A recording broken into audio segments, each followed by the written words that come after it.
ഒരുപാട് അനുഗ്രഹങ്ങൾ ദൈവം തന്നിട്ടുണ്ട്.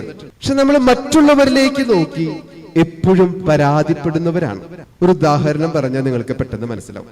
ഞാൻ പട്ടം സ്വീകരിക്കുന്നത്, തിരുപ്പട്ടം സ്വീകരിക്കുന്നത് 2016 അപ്പൊ പട്ടത്തിന് മുമ്പ് എന്റെ ബാച്ചിൽ ഞങ്ങൾ 13 പേരാണ്. അധികം പ്രായമൊന്നും ആയിട്ടില്ലട്ടാ, ഇത്രയും 30-32 വയസ്സൊക്കെ ആയിട്ടുള്ളൂ. അപ്പൊ തലമൊക്കെ നോക്കുമ്പോൾ ഏറെ പ്രിയപ്പെട്ട എനിക്ക് പോലെ മുടിക്കില്ലാത്തതുകൊണ്ട് അങ്ങനെയൊക്കെ തോന്നുമായിരിക്കും. പ്രായമൊക്കെ ആയിരുന്നു, പ്രായമായിട്ടില്ല. 2016 പട്ടം. അപ്പൊ ഞങ്ങളുടെ ബാച്ചിൽ 13 പേരാണ് പട്ടം സ്വീകരിക്കാനുള്ളത്. അപ്പൊ ഞങ്ങളെ 13 പേരെയും പിതാവ് പട്ടത്തിന് ഒരുക്കമായിട്ട് അട്ടപ്പാടിയില് ധ്യാനിക്കാനായിട്ട് പോവാൻ പറഞ്ഞു ഞങ്ങളുടെ അടുത്ത്. ഇപ്പൊ നിങ്ങളൊക്കെ ധ്യാനിക്കാൻ പോവാറില്ലേ? ഇപ്പൊ കുറവായിരിക്കും. കൊറോണയ്ക്ക് മുമ്പൊക്കെ ധ്യാന കേന്ദ്രങ്ങളൊക്കെ നിന്ന് താമസിച്ച് ധ്യാനത്തിനൊക്കെ പോവാറില്ലേ നിങ്ങള്? നമ്മൾ ധ്യാനത്തിന് പോകുമ്പോ നമ്മളൊരു പ്രത്യേക നിയോഗങ്ങളൊക്കെ വെച്ചിട്ടായിരിക്കും പോവുക, അല്ലെ? നിങ്ങൾ നിയോഗങ്ങൾ വെക്കാറില്ലേ? ചിലപ്പോൾ കടബാധിതയുള്ളവർക്ക് കടബാധിത മാറാൻ, ശാരീരികമായ അസുഖങ്ങളുള്ളവർക്ക് അത് മാറാനായിട്ട്, അല്ലെങ്കിൽ മക്കൾ നന്നാവാൻ, മക്കൾക്ക് നല്ല ജോലി കിട്ടാൻ, നന്നായിട്ട് പഠിക്കാൻ, അങ്ങനെയൊക്കെ നിയോഗം വെച്ചിട്ടല്ലേ പോവാറ്? നമ്മൾ അട്ടപ്പാടി, അണക്കര, ഇപ്പൊ കൂടുതൽ പോണത് എവിടേക്കാ? കൃപാസനത്തിലേക്ക്. കൂടുതൽ പോണത് കൃപാസനത്തിലേക്ക്. അങ്ങനെയൊക്കെ പോകുമ്പോൾ നമ്മൾ എന്തെങ്കിലുമൊക്കെ നിയോഗങ്ങൾ വെച്ചിട്ടാണ് പോവുക. ഞാനും ഈ ധ്യാനത്തിന് പിതാവ് പറഞ്ഞു വിടുമ്പോ എന്റെ മനസ്സിലും ഒരു നിയോഗം ഉണ്ടായിരുന്നു. അതെന്തിട്ടാന്നറിയോ? അതെങ്ങനെ നിങ്ങൾ അറിയാനല്ലേ? ഞാൻ തന്നെ പറയാം. ഞാൻ മനസ്സിൽ വെച്ച നിയോഗം, കുറെ നിയോഗങ്ങൾ വെച്ചു. പക്ഷെ എന്റെ ഏറ്റവും പ്രധാനമായിട്ടുള്ള നിയോഗം എന്ന് പറയുന്നത് എന്റെ തലയിൽ മുടി വളരണം. ഇതാണ് ഞാൻ പട്ടത്തിന് മുമ്പ് ധ്യാനത്തിന് പോയപ്പോ ഞാൻ വെച്ച നിയോഗം. അപ്പൊ നിങ്ങൾ വിചാരിക്കും മുടിയൊക്കെ വന്നിട്ട് ഗ്ലാമർ ആവാനാണ്. അല്ല, അതിന് വേണ്ടിയിട്ട് അറിഞ്ഞില്ല. നിങ്ങൾ പട്ടകർമ്മങ്ങൾ എപ്പോഴെങ്കിലും പട്ടത്തിൽ പങ്കെടുത്തിട്ടുണ്ടോ? നിങ്ങൾ പങ്കെടുത്തിട്ടുണ്ടാ? പങ്കെടുത്തിട്ടുണ്ടെങ്കിൽ അതിലൊരു കർമ്മമുണ്ട്. കർമ്മം മറ്റൊന്നല്ല, പിതാവ് വന്ന് നിന്നിലുള്ള പാപഭാരം നീക്കിക്കളയട്ടെ എന്ന് പറഞ്ഞ് തലയിലെ മുടി മുറിച്ചു മാറ്റും.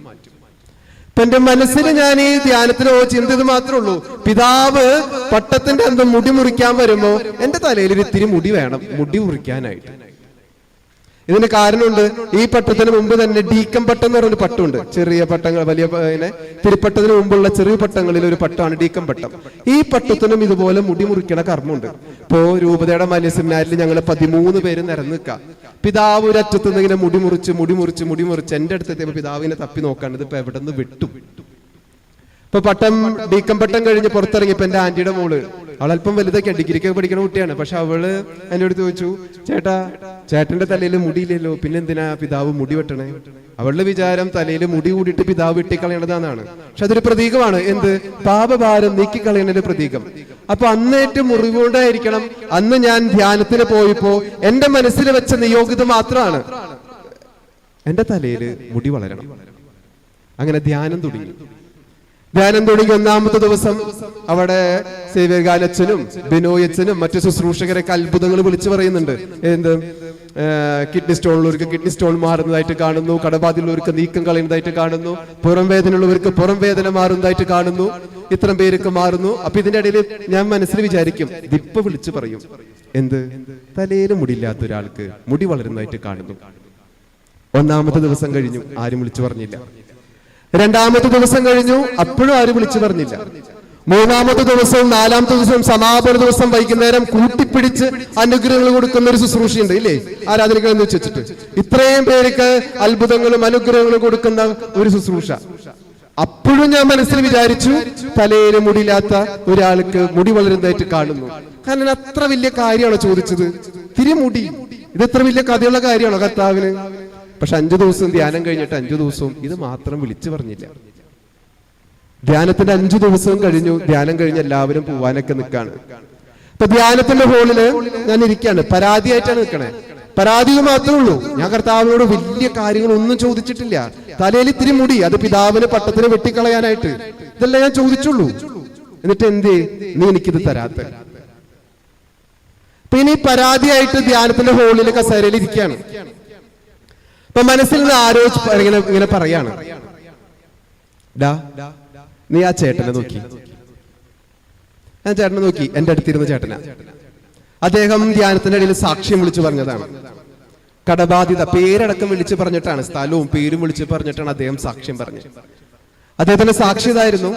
അദ്ദേഹത്തിന് കടബാധിത നിമിത്തം വീട്ടിൽ കയറാൻ പറ്റാത്ത സാഹചര്യം. സമാധാനത്തിൽ ഉറങ്ങാൻ പറ്റുന്നില്ല, ഒളിവിൽ താമസിക്കുക. ധ്യാനം കഴിഞ്ഞ് മിക്കതും ആത്മഹത്യയുടെ മുന്നിൽ നിൽക്കുന്ന ആത്മഹത്യ ചെയ്യാൻ തീരുമാനിച്ചിട്ടാണ്. ഈ സ്ഥലം വിറ്റ് കഴിഞ്ഞാൽ, അദ്ദേഹത്തിന് ഒരു സ്ഥലമുണ്ട്, ആ സ്ഥലം വിറ്റ് കഴിഞ്ഞാൽ കടബാധ്യതയൊക്കെ മാറും. പതിവ്രത തടസ്സങ്ങൾ മാത്രം ഇങ്ങനെ തടസ്സങ്ങളാണ്. അപ്പോ ഇനി മുന്നിലുള്ളത് ആത്മഹത്യയാണ്.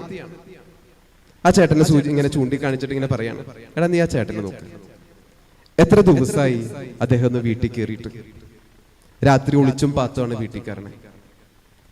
എത്ര ദിവസമായി അദ്ദേഹം സമാധാനത്തോടൊന്ന് ഉറങ്ങിയിട്ട്. അദ്ദേഹത്തിന്റെ പ്രശ്നങ്ങൾ മാറി. ശരിയാണ്, അദ്ദേഹത്തിന് അത്ഭുതം, അനുഗ്രഹം കിട്ടി. നീ ഒന്ന് ആലോചിച്ച് നോക്ക്, ആ ഒരു പ്രശ്നം നിനക്കില്ലാത്തത് ഒരു അനുഗ്രഹമല്ലേ? സമാധാനത്തോടെ നിനക്ക് ഉറങ്ങാൻ പറ്റുന്നത് ഒരു അത്ഭുതമല്ല, ഒരു അനുഗ്രഹമല്ലേ? നീ അതെന്താ തിരിച്ചറിയാത്ത? പിന്നീട് ഒരു സ്ത്രീയാണ് കാണിച്ചത്, ക്യാൻസർ രോഗം മൂലം ക്ലേശങ്ങൾ അനുഭവിക്കുന്ന അദ്ദേഹവും ഈ സാക്ഷ്യം, ആ സ്ത്രീയും സാക്ഷ്യം പറഞ്ഞതാണ്. ശരീരത്തിന് സൗഖ്യം അനുഭവപ്പെട്ടതിന്റെ വെളിച്ചത്തില്, സൗഖ്യം അനുഭവപ്പെട്ട വെളിച്ചത്തില് സാക്ഷ്യം പറഞ്ഞ വ്യക്തി.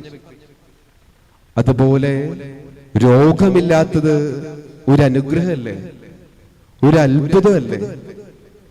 അതായത് സ്നേഹമുള്ളവരെ, 5 അപ്പം കൊണ്ട് 5000 പേരെ തീറ്റിപ്പോറ്റിയത് മാത്രമല്ല അത്ഭുതം.